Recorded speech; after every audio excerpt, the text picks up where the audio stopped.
Maminko Bunu East region, there is a brother over there, one also within the party, Okodi, a independent candidate, BHE. Independent candidate, Okodi the Chiro, a Yenya Bema Charles. Somebody Kai Charles, or grandson of Charles, didn't graduate. Oh, Charles Osu. Asabozu, that maybe I call about SOMPA 106.5 FM for God and country. Accra. I want you also. Now, I prove to say. Oh, I'm going to be here. Now, you feel more from your home. You feel Bunu East, papa. Yeah. That's it. Now, me did a piece, a letter. The acting national chairman of the party, Chairman Smith Boothie, Eddie Abase, wamu granted amnesty to a party members are suspended omono. I think you have seen that letter. I was in my home. When was our letter no to some of you no? How would you respond to the content of the letter per your understanding? Yo, I was but that's a bit but I'm far and cheers from Emma SOMPA at your phone. Now I'm in chairman party and penning for General Secretary. Now Frank Bella who for Dr. Mahmoud Baumia, Babi Obia, then Falconia, so now I'm in chairman. I would see the Dinkano, you better party penning for no asset. Sir, what in I share now, why am to hear? I say, Sabi, yeah, the party the Mrano, a cofumiano, or more, I say, or betting me at the bonnet a chain. I want you cool piano and bra room. Enti se kudia we na se one ma e brana e wokuo no mu no antimi antintima awochi e den se bebre e beba e wokuo no enti yaru bi de awochi e bi se bibi de ko bae e ma sa no mo no etu ye woni mu nkransa no problem a da ho da ba na efi se enka yero cha so usu e be ye obi a oba be gina ye ntamu se na be ya anka party no e de asomje be ba nkransa no franka ye seat no awochi nka yensa aka enti de din kan no ye beda empenufo na se se ode salite ya ba se nyina ye kan mom ko bochi wo hwe de NDC a start eye wo mayimu a ene machiwe ene maisi ye ba ye fa presidential jet ye ba ye fa presidential jet galamsi ye betu ase galamsi atiatisi ko bochi wo hwe de koso a kokofo ye ba ye be mo 6,000 and then buy the 120 now too. About you hearing na say NDC a buy no there yeah the Ghana for. Okay, but Obi,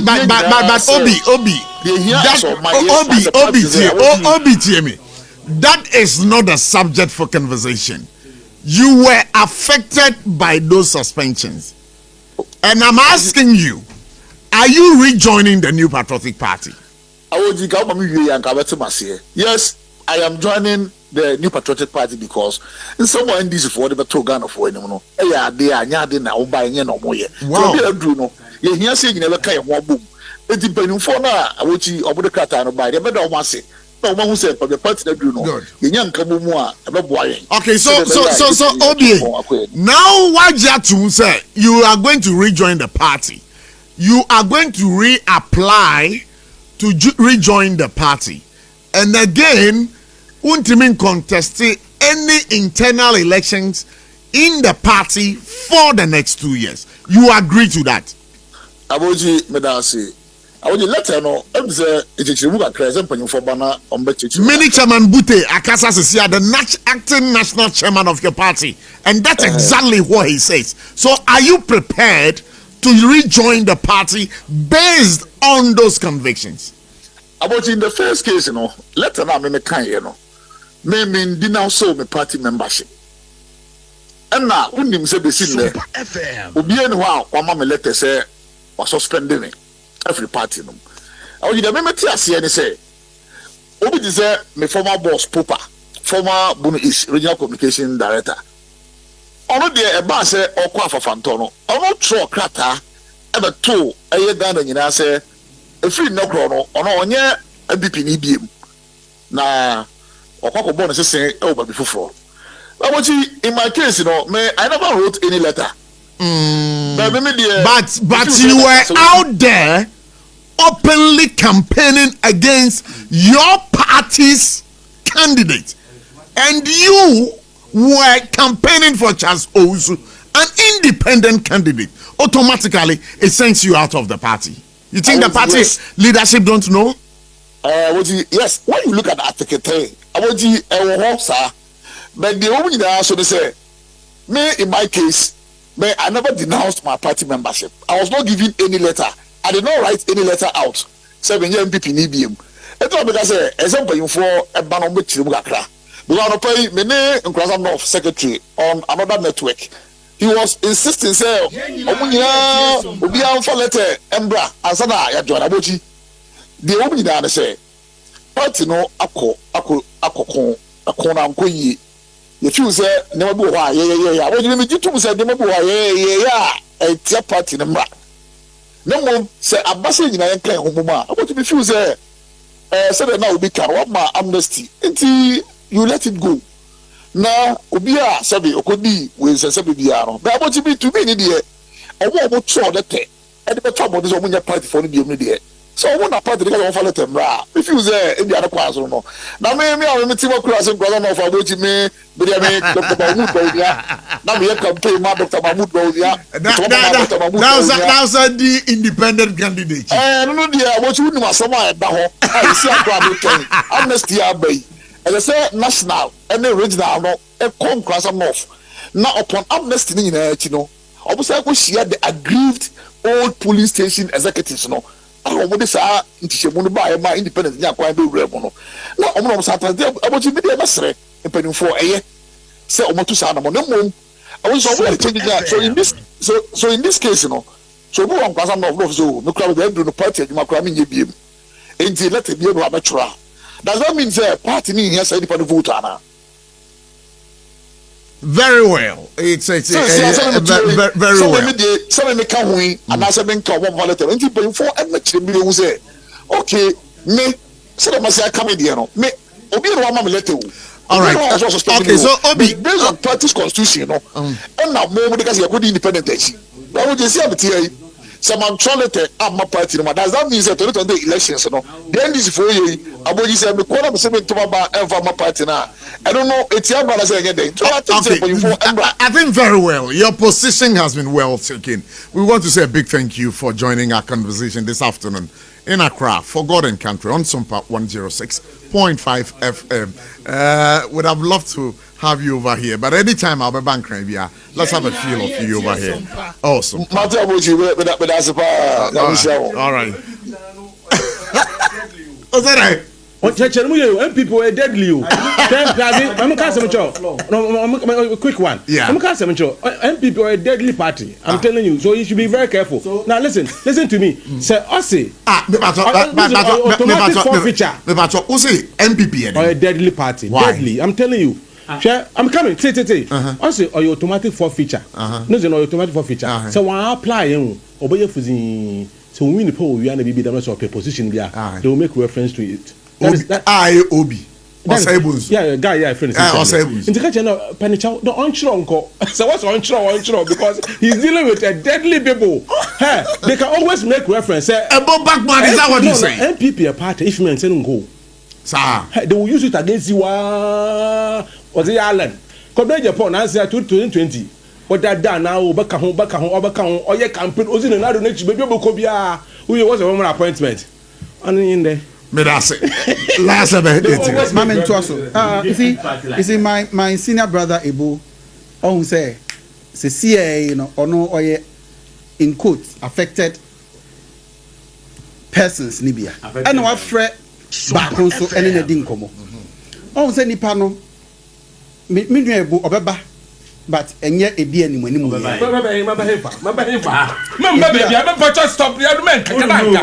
and a beer Obeba. So he has taken a stance.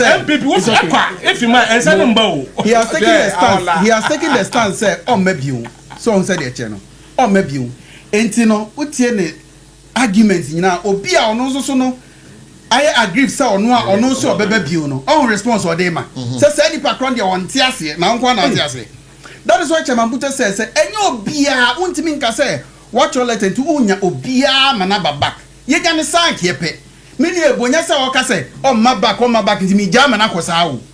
Onu anim say me ne sha say di ho nkomo no. Me no di ho nkomo ansa na letter we ye dey eba. Me no because we say di ho nkomo. So we are doing our very best to get all our members back because ye kwa pray up a dom dia e de niama ye de na kuta en ahwere ye. Etimo de atwetwe ni abobo amubedi muni ni ehu ya mfom so ayaye. Ni entimi nya de incorrect omo one after the other. Na nipa me de enase kese ema no aye Honorable Kennedy akompreko e Japan. In April aye sha ase ko thank you to no. Ade a odisi na ni so a drumming home pa ne say yema amnesty manipa na omofri party ni mu nyina anye den omonsa emra.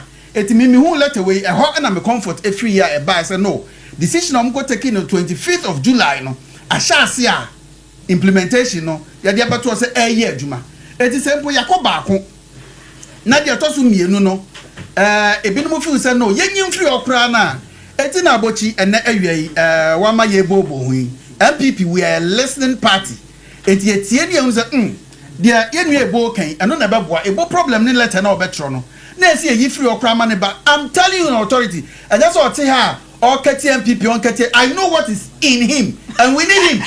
Okay, so you are telling me example David yes. You are telling him say unim ebo Buckman. Yes. And na unim die ewonim. That is correct. You are telling us say unim uncle ebo Buckman. Yes. And you are telling us that unim die ewonim. Yes. Oh yes. And ebo Buckman etia. But osafo katranka we. Ebo Buckman etia. Ebusia. Yeah. Ebo Buckman, what is in you? Oh. In fact, what is in me? Yes. Ono na wama ono obama mon ko MPP biom because I'm a person of principle.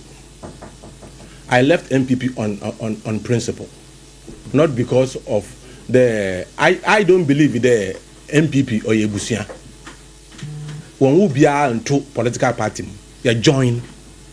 Nti bibi no me join the political party. Na bibi no me team ifi political party. Aza omo me fi MPP mu no. This MPP Sisale. The aza omo me join the party ni mezi enyi J 1992.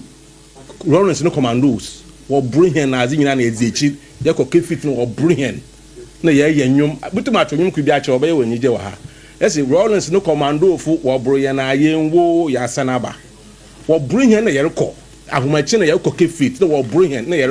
Because of the values and the principle are part in the but those principles and values are no more in MPP. And on a matter of principle, no, I can't go back to this party. My mom said at a compound house at a busefie. Nasi winzi honya. Nasi be a neat person. You go out of the house. Now out of the house and nasi wapa there eba baka. All the was say if you exactly. Me fear one to assume exactly na I can do.